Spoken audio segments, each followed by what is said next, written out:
نحمده ونصلي على رسوله الكريم اما بعد فاعوذ بالله من الشيطان الرجيم بسم الله الرحمن الرحيم رب اشرح لي صدري ويسر لي امري واحلل عقدة من لساني يفقهوا قولي رب زدني علما اللهم فقهنا في الدين اللهم انا نسألك حبك وحب من يحبك والعمل الذي يبلغنا حبك اللهم ارزقنا اخلاص الہی آمین۔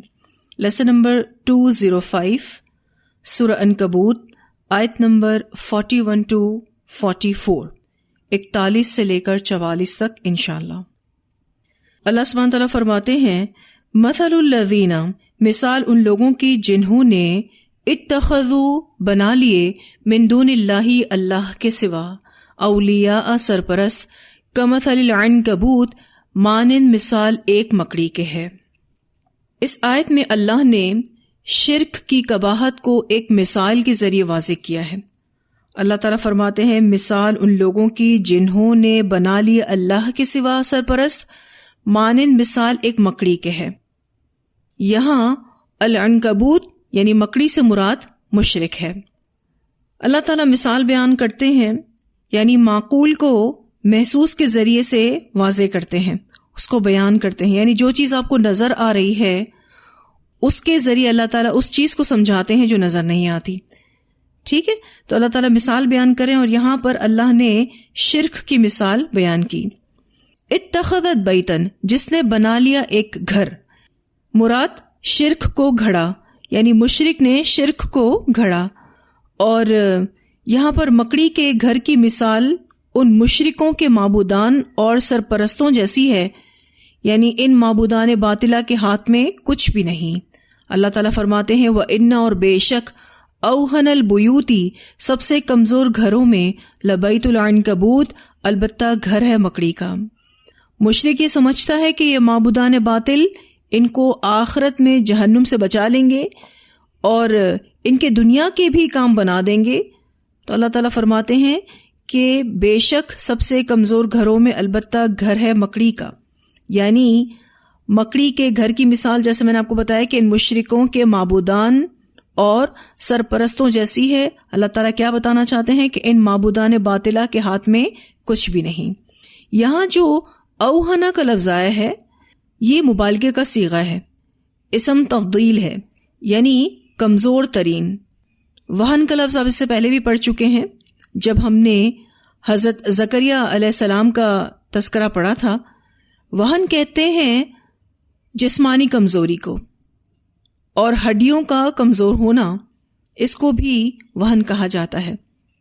لو کانوا یعلمون، کاش کہ وہ علم رکھتے یا پھر جانتے۔ جیسے کہ میں نے آپ سے ابھی ذکر کیا کہ اس آیت میں اللہ نے شرک کی قباحت کو ایک مثال کے ذریعے واضح کیا ہے کہ جو لوگ اللہ کے سوا غیروں کو اپنا مددگار بناتے ہیں اور ان کے سامنے سر جھکاتے ہیں، ان کی مثال مکڑی جیسی ہے، یعنی مشرک کی مثال مکڑی جیسی ہے، اور ان مشرکوں کے معبودان یا سرپرستوں کی مثال مکڑی کے گھر جیسی ہے۔ اور مکڑی کا جالا بہت ہی کمزور ہوتا ہے، یعنی مکڑی کا گھر بہت ہی کمزور ہے۔ جس طرح مکڑی کمزور فطرت ہوتی ہے، کمزور جسم رکھتی ہے، بزدل بھی ہوتی ہے اور خود غرض بھی ہوتی ہے، اس کا جالا یعنی اس کا گھر نہایت کمزور اور ناپائیدار ہوتا ہے، ہاتھ کے معمولی اشارے سے وہ تار تار ہو جاتا ہے۔ اللہ کے سوا دوسروں کو معبود بنانا، انہیں حاجت روا اور مشکل کشا سمجھنا بھی بالکل ایسا ہی ہے، یعنی بے فائدہ، کیونکہ وہ بھی کسی کے کام نہیں آ سکتے۔ اس لیے غیر اللہ کے سہارے بھی مکڑی کے جالے کی طرح کمزور اور بے فائدہ ہیں۔ اگر یہ فائدہ مند ہوتے تو یہ معبود پچھلی قوموں کو تباہی سے نہ بچا لیتے، اور پچھلی آیات میں ہم نے ان قوموں کی تباہی کے بارے میں پڑھا، اور اللہ تعالیٰ اب آپ کو شرک کو سمجھا رہے ہیں ایک مثال کے ذریعے۔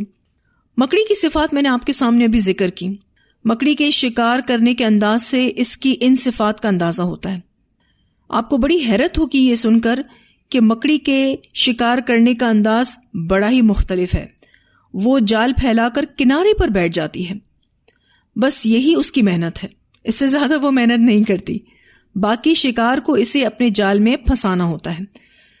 جب کوئی کیڑا مکوڑا اس کے خوبصورت گھر کو دیکھ کر اس میں داخل ہوتا ہے تو وہ اس میں پھنس جاتا ہے. پھر یہ یعنی مکڑی آرام سے اپنے شکار کا صرف رس چوستی ہے، یہ اسے کھاتی نہیں ہے. اس وجہ سے بظاہر اس کا شکار سلامت نظر آتا ہے، یعنی اس جالے میں اس کا شکار سلامت نظر آتا ہے، لیکن وہ مر چکا ہوتا ہے، وہ اندر سے کھوکھلا ہوتا ہے. آپ دیکھیں کتنی کمزور فطرت ہے، یعنی چھپ کر شکار کرتی ہے. اس کا جسم بھی کمزور ہے، بہت بزدل ہے، ڈرتی ہے. دیکھیں اللہ نے اس کو ایسا بنایا تاکہ ہمیں مثال دے سکے. پھر یہ خود غرض بھی ہے، بہت خوبصورت جال بن کر شکار کو پھنساتی ہے. اور خاص طور پر بلیک ویڈو ایک مکڑی کا نام ہے جو بہت خود غرض ہوتی ہے. وہ اپنے ہی میٹ یعنی ساتھی کو بھوک لگنے پر کھا جاتی ہے، یعنی اس کا شکار کر کے اس کا رس چوس لیتی ہے. رس چوسنے سے مراد یہ ہوتا ہے کہ مکڑی جو ہے اس کیڑے یا مکوڑے کے اندر موجود جتنی بھی طاقت ہوتی ہے اس کو سک کر لیتی ہے. ہم اگر مکڑی کی صفات سے مشرک کا موازنہ کریں تو ایک مشرک چونکہ غیر اللہ سے مدد مانگتا ہے اس لیے وہ کمزور فطرت ہوتا ہے. ٹھیک ہے جی، شرک کرنے والا بظاہر بڑا جاذب، پڑھا لکھا اور قابل نظر آئے، لیکن وہ کمزور ہوتا ہے. اس کا شرک اس کو روحانی طور پر، جسمانی طور پر، دلی طور پر اور ذہنی طور پر کمزور کر دیتا ہے.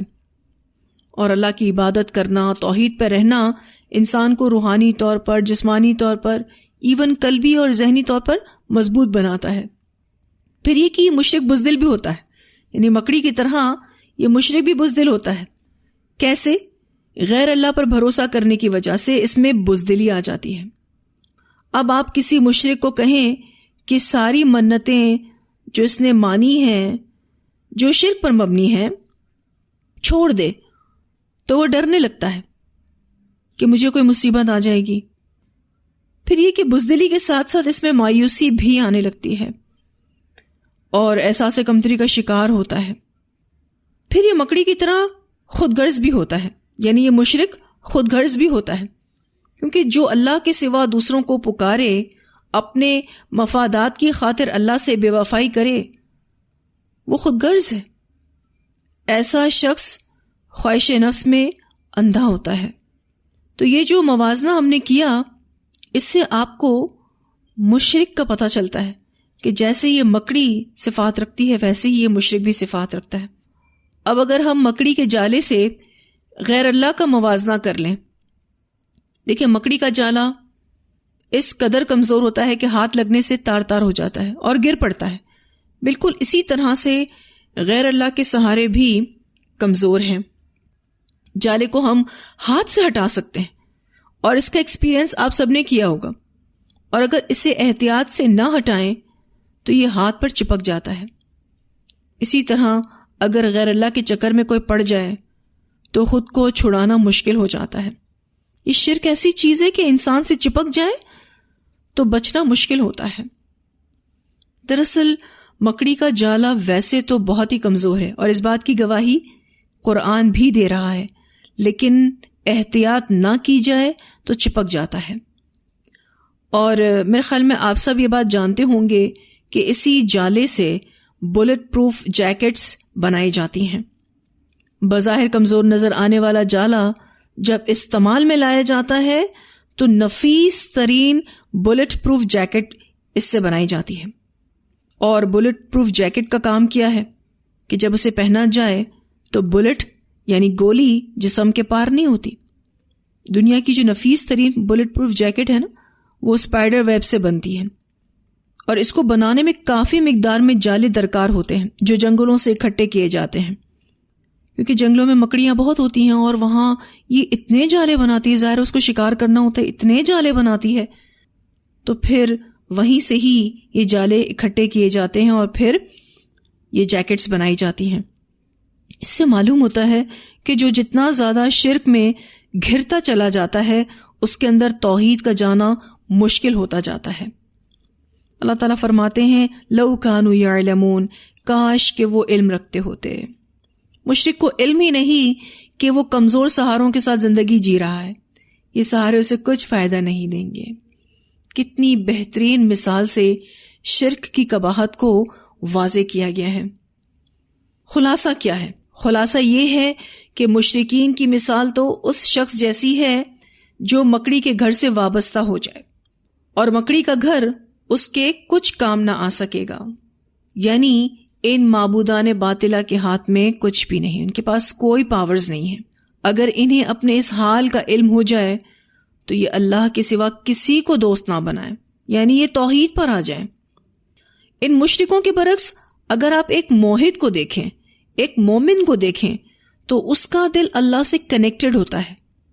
وہ ایک مضبوط کڑے کو تھامے ہوئے ہوتا ہے جو کبھی ٹوٹنے والا نہیں ہے. لیکن مشرک کا حال اس کے بالکل برعکس ہے. تو اللہ سبحانہ تعالیٰ نے یہاں پر ہمیں شرک کی مثال بتائی. اور آپ کو پتہ ہے یہ جو جالا بناتی ہے نا مکڑی، یہ اتنا زبردست طریقے سے بناتی ہے کہ اس کو آپ میتھمیٹکس کا ایک شاہکار کہہ سکتے ہیں. اور یہ اس کو اس طرح سے ڈیزائن کرتی ہے کہ باقاعدہ ایسا لگتا ہے کہ پرفیکٹ سائز کے رومز بنے ہوئے ہیں. اور آپ کو ایسا لگے گا کہ ویب کا ایک حصہ دوسرے حصے سے کنیکٹڈ ہے. تبھی آپ دیکھیے کہ جیسے ہی شکار پھنستا ہے، مکڑی بہت آسانی سے اسموتھلی اس ویب پر چل کر شکار کو حاصل کر لیتی ہے. آپ نے www یہ شارٹ فارم سنا ہوگا. جب بھی کوئی آپ ویب سائٹ کھولتے ہیں اور اس کو ٹائپ کرتے ہیں تو اس ویب سائٹ کے نام سے پہلے آپ www لکھتے ہیں. اس کا مطلب ہے ورلڈ وائڈ ویب. اب آپ دیکھیے کہ اس کو بھی ویب کا ہی نام دیا گیا ہے کیونکہ اس ویب سائٹ کے ذریعے آپ پوری دنیا سے کنیکٹ ہو جاتے ہیں. ایک کنیکشن ہے نا جو آپ کو کنیکٹ کرتا ہے، بالکل اسی طرح سے جیسے ویب کا ایک حصہ یعنی جالے کا ایک حصہ دوسرے حصے سے کنیکٹڈ ہوتا ہے. اور کس طرح سے جال پھیلا ہوا ہوتا ہے، بالکل اسی طرح سے انٹرنیٹ کا جال پوری دنیا میں پھیلا ہوا ہے. تو اللہ سبحانہ تعالیٰ نے الحمدللہ ہمیں اتنی بہترین مثال کے ذریعے شرک کو سمجھایا ہے. سمجھنے والا چاہیے نا. اللہ تعالیٰ کہتے ہیں یہ مثال میں نے بیان کی ہے کہ ایک مشرک مکڑی جیسا ہے. وہ ایک گھر بناتا ہے، ایک شرک کو گھڑتا ہے، لیکن اس کو یہ پتہ ہی نہیں ہے کہ اس کا یہ گھڑا ہوا شرک بہت ہی کمزور ہے. مضبوط تو صرف اور صرف اللہ کی ذات ہے جس سے اس کو کنیکشن مضبوط کرنے کی ضرورت تھی، لیکن اس نے اپنا کنیکشن شرک سے بنایا جو اس کو لے ڈوبے گا.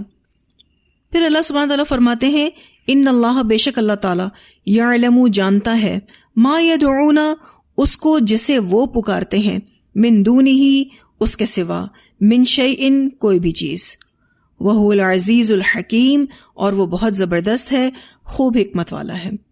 یعنی اللہ تعالیٰ ان کے شرک کو اچھے سے جانتا ہے، وہ ان کے اعمال کی انہیں پوری پوری سزا دے گا. لیکن آپ دیکھیے کہ شرک کرنے والوں کو اللہ فوراً نہیں پکڑتا. تو یہاں اللہ تعالیٰ نے اپنی دو صفات کا ذکر کیا ہے. پہلی صفت العزیز، یعنی اللہ مشرک کو پکڑنے پر قادر ہے. لیکن بعد میں اللہ تعالیٰ فرماتے ہیں الحکیم، وہ حکمت والا ہے، یعنی مہلت کے ختم ہونے پر پکڑے گا. ابھی وہ نہیں پکڑ رہا کیونکہ اس کے پاس مہلت باقی ہے. اور مہلت اللہ تعالیٰ کیوں دیتا ہے؟ ایک وجہ تو یہ ہے کہ اللہ تعالیٰ چاہتا ہے کہ وہ اپنی اصلاح کر لے، اور اگر وہ اپنے شرک میں بڑھتا چلا جاتا ہے تو پھر اللہ اس کو بڑھنے دیتا ہے. اور جب وہ اپنے شرک کی پیک پر ہوتا ہے تو پھر اللہ اس کو پکڑتا ہے. وَهُوَ الْعَزِيزُ الْحَكِيمُ اور وہ زبردست حکمت والا ہے.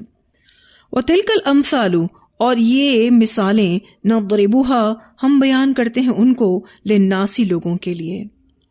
اللہ تعالیٰ یہ مثالیں بیان کرتا ہے لوگوں کے لیے تاکہ وہ غفلت سے جاگیں، تاکہ انہیں شرک کی حقیقت پتہ چلے، تاکہ وہ ہدایت کا راستہ دیکھ پائیں.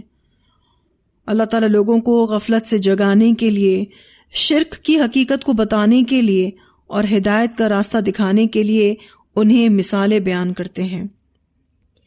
وَمَا يَعْقِلُهَا اور نہیں سمجھتے ان مثالوں کو إِلَّا الْعَالِمُونَ مگر عالم لوگ یا پھر جاننے والے لوگ.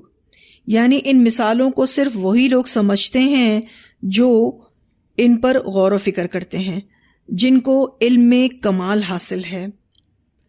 امام ابن ابو حاتم نے عمر بن مرہ سے روایت کیا ہے کہ میں جب کتاب اللہ کی کسی ایسی آیت کے پاس سے گزرتا ہوں جو میری سمجھ میں نہ آئے تو میں اس سے غمگین ہو جاتا ہوں، کیونکہ اللہ تعالیٰ فرماتے ہیں وَتِلْكَ الْأَمْثَالُ نَضْرِبُهَا لِلنَّاسِ وَمَا يَعْقِلُوهَا إِلَّا الْعَالِمُونَ، اور یہ مثالیں ہم لوگوں کے سمجھانے کے لیے بیان کرتے ہیں اور انہیں صرف عقل و دانش والے لوگ ہی سمجھتے ہیں۔ یہاں پر آپ دیکھیے کہ العالمون کا جو لفظ آ رہا ہے، عالم کون ہوتا ہے؟ آپ کے نزدیک عالم کون ہے؟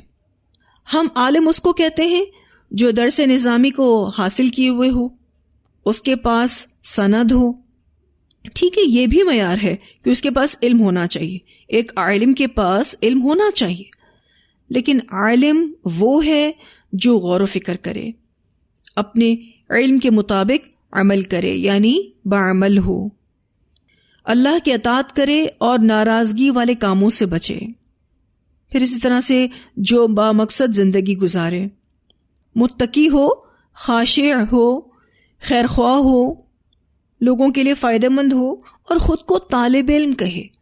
جو عالم اپنے آپ کو عالم سمجھتا ہے نا، وہ عالم نہیں ہے۔ جو صحیح معنوں میں عالم ہوتا ہے، جو حقیقی عالم ہوتا ہے، وہ ہمیشہ خود کو طالب علم کہتا ہے اور سمجھتا ہے۔ تو عالم کیسا ہونا چاہیے؟ یہ عالم کون ہوتا ہے؟ جس کے پاس علم ہو اور وہ بعمل ہو، غور و فکر کرے، پوری طرح سے اللہ کی اطاعت کرے، غلط کاموں سے بچے، اپنی زندگی کو مقصد کے تحت گزارے، اللہ سے ڈرنے والا ہو، خشیت رکھنے والا ہو، لوگوں کا خیر خواہ ہو، لوگوں کے لیے فائدہ مند ہو۔ اور یہاں پر جو العالمون کا لفظ آیا تو obviously علم کی بات ہو رہی ہے۔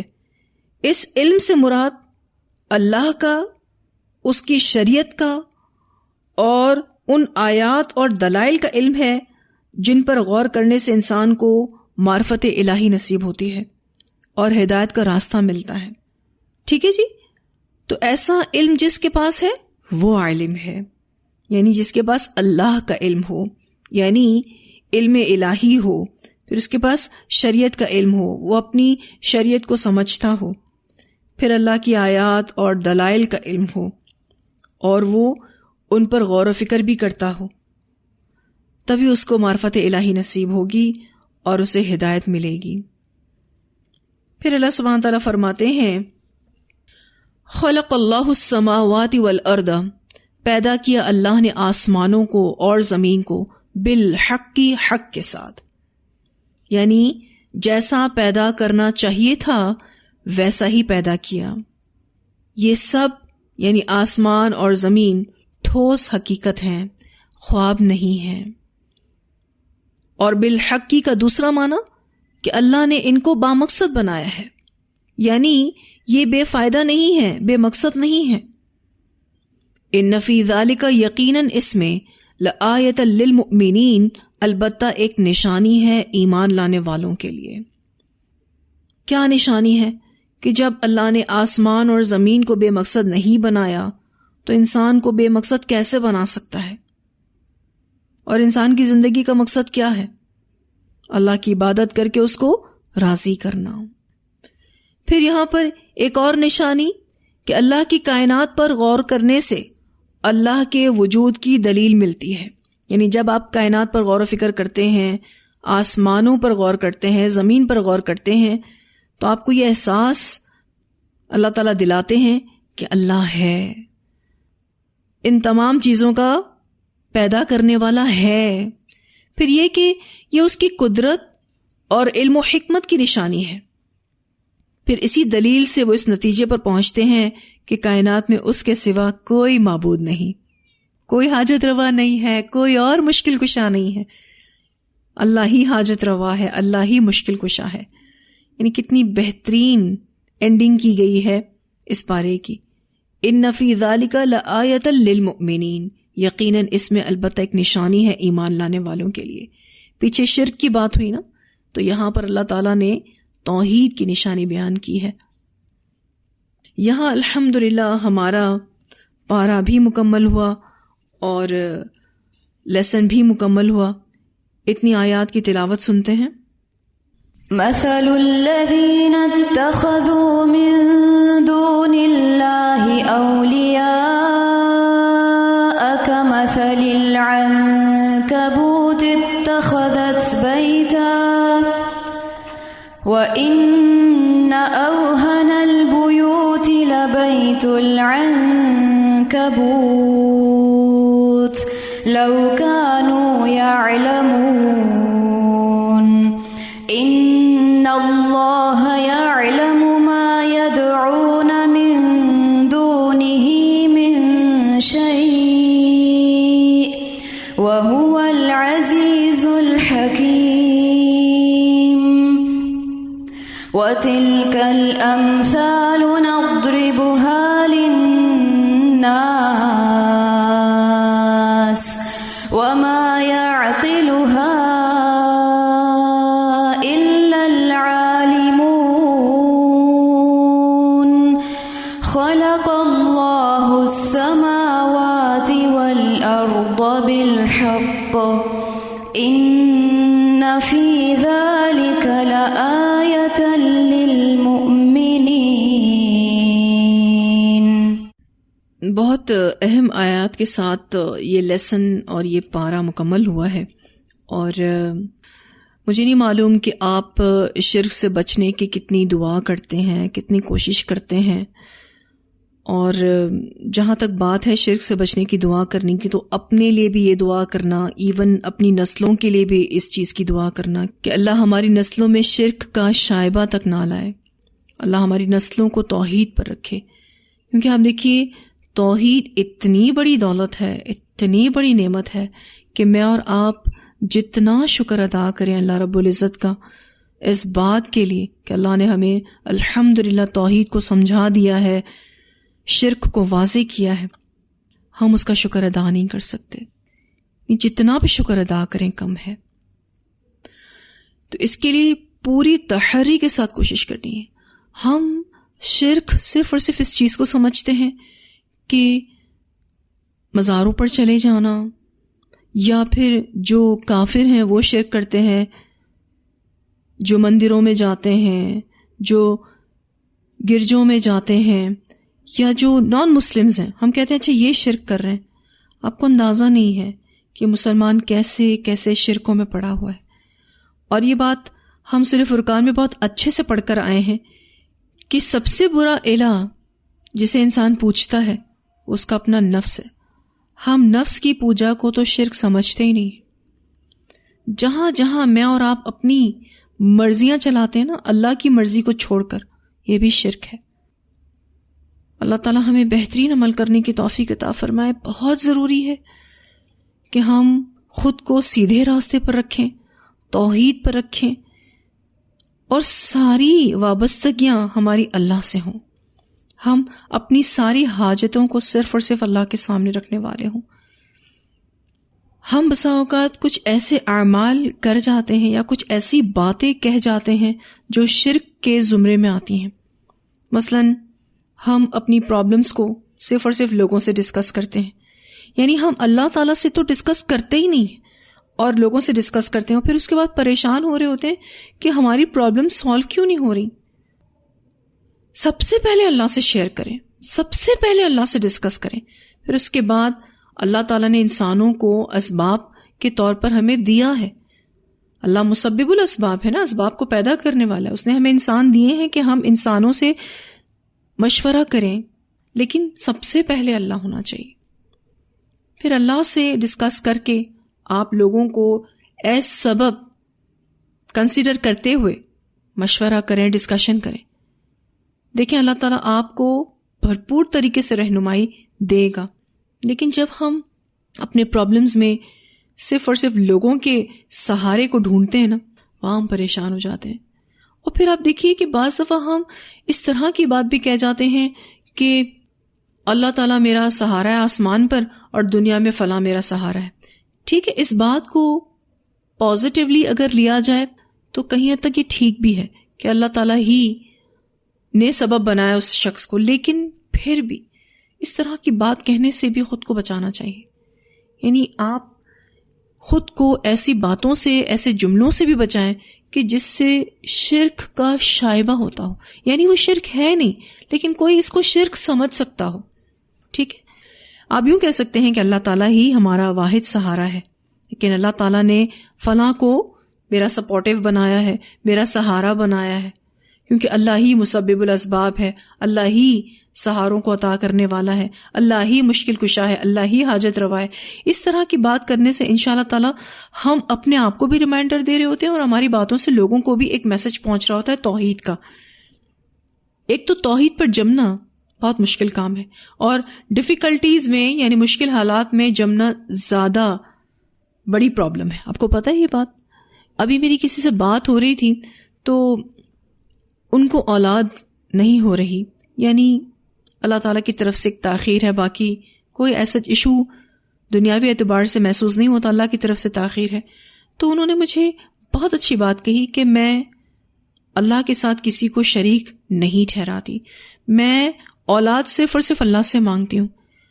پھر وہ بہت پریشان بھی ہو رہی تھیں اور ڈپریشن میں بھی جا رہی تھیں. تو میں نے ان کو یہ کہا کہ جب آپ نے کہا ہے کہ میں توحید پر رہوں گی تو اللہ آپ کو آزمائے گا نہیں. جس کو آپ ایک مانتی ہیں، جس سے آپ نے اپنی حاجت کو طلب کیا ہے، تو بس پھر اللہ تعالیٰ آپ کو آزمائے گا. کیونکہ جب آپ کسی پرابلم میں پھنستے ہیں نا تو پھر شیطان آپ کو شرک کی دعوت دیتا ہے کہ فلاں تعویذ کر لو، فلاں وظیفہ کر لو، فلاں کے پاس چلے جاؤ. اسی طرح سے رزق کے معاملات بھی ہیں. رزق میں جہاں تنگی آتی ہے بہت سارے لوگ شرک کی طرف چلے جاتے ہیں. تو اللہ تعالیٰ سے ہمیشہ یہ دعا کریں کہ اللہ ہمیں تو شرک سے بچا اور ہمیں تو توحید والی زندگی دے، توحید پر ہی موت دینا، ہمیں بھی اور ہماری نسلوں کو بھی. ویسے بھی آپ دیکھیے کہ توحید کا ایک اپنا ہی مزہ ہے، اور جب ہم توحید کے ساتھ اپنی زندگی گزارتے ہیں تو ہم بہت کمفرٹیبل ہوتے ہیں، بہت کانفیڈنٹ ہوتے ہیں اور ہمارے فیصلے مستحکم ہوتے ہیں الحمدللہ. لیکن جب ہمارے اندر کمزوری آتی ہے، جب ہم اپنے نفس کی بات زیادہ سنتے ہیں، جب ہم اپنے اللہ کو پرائیورٹی نہیں دیتے، اہمیت نہیں دیتے، تو بس پھر ہمارے اندر بہت ہی بے چینی آ جاتی ہے. یعنی ہم اپنے سکون کو خود ہی پھر برباد کرتے ہیں. تو اللہ تعالیٰ سے یہ دعا کرتے رہنا ہے کہ اللہ ہمیں ہمیشہ توحید پر رکھے اور توحید پر ہی ہمیں موت عطا کرے. ٹھیک ہے جی، چلیں 20واں پارہ مکمل ہوا. اللہ تعالیٰ ہم سے یعنی مجھ سے، میرے سارے اسٹاف سے اور آپ سب سے یعنی جتنے بھی اسٹوڈنٹس ہیں ان سب سے اس کو قبول فرمائے. اللہ تعالیٰ ہمارے میزان میں اس عمل کو بھاری کرے. اللہ ہمارے اس عمل کو اپنے لیے خالص کر دے. بہت بڑی اچیومنٹ الحمدللہ اللہ کی توفیق سے ہمیں ملی ہے کہ 20 پارے ہو گئے، یعنی قرآن پاک کے 2 بڑے بڑے حصے الحمدللہ ہم نے کمپلیٹ کر لیے. وما توفیقی الا باللہ. اس وقت ہم سب کو یہ دعا کرنے کی ضرورت ہے جو دعا حضرت ابراہیم علیہ السلام نے خانہ کعبہ کو بناتے وقت کی تھی. کیا دعا کی تھی؟ ربنا تقبل منا انک انت السمیع العلیم وتب علینا انک انت التواب الرحیم. اللہ مجھ سے، آپ سے، سب سے اس کو قبول فرمائے، کیونکہ اگر اللہ اس کو قبول کرے گا تو ہی یہ ورتھ اٹ ہے. اگر قبول نہیں کرے گا تو یہ ساری محنتیں ضائع ہیں. اللہ ہماری محنتوں کو جو کہ بہت ہی ادنا ہیں، بہت ہی کمزور ہیں، بہت ہی کوتاہیوں سے بھری ہوئی ہیں، اللہ اس کو قبول کر لے. کیونکہ اگر اللہ قبول کر لے گا تو پھر ہمارے سارے مسئلے دنیا والآخرہ کے سالو ہو جائیں گے. جتنے بھی آپ کے محسنین ہیں اس موقع پر آپ نے ان سب کا شکریہ ادا کرنا ہے. جو بھی آپ کی زندگی میں انصار ہیں، خواہ وہ آپ کے والدین ہیں، خواہ وہ آپ کے ہسبینڈ ہیں، خواہ کوئی بھی ہے، آپ کی اولاد ہے، کوئی دوست ہے، کوئی آپ کو یہاں لانے کا سبب بنا، اس موقع پر آپ نے ان کا شکریہ ادا کرنا ہے. اور سب سے بڑھ کر خالق کائنات کا شکریہ ادا کرنا ہے. اور شکریہ ادا کرنے کے لیے ہمیں کیا سکھایا گیا ہے؟ کیا کریں گے؟ سجدہ شکر کریں گے انشاءاللہ تعالی. اللہ تعالی ہم سب سے اس کو قبول فرمائے. ٹھیک ہے جی، وآخر دعوانا ان الحمد للہ رب العالمین. سبحانک اللہم وبحمدک نشہد ان لا الہ الا انت نستغفرک ونتوب الیک.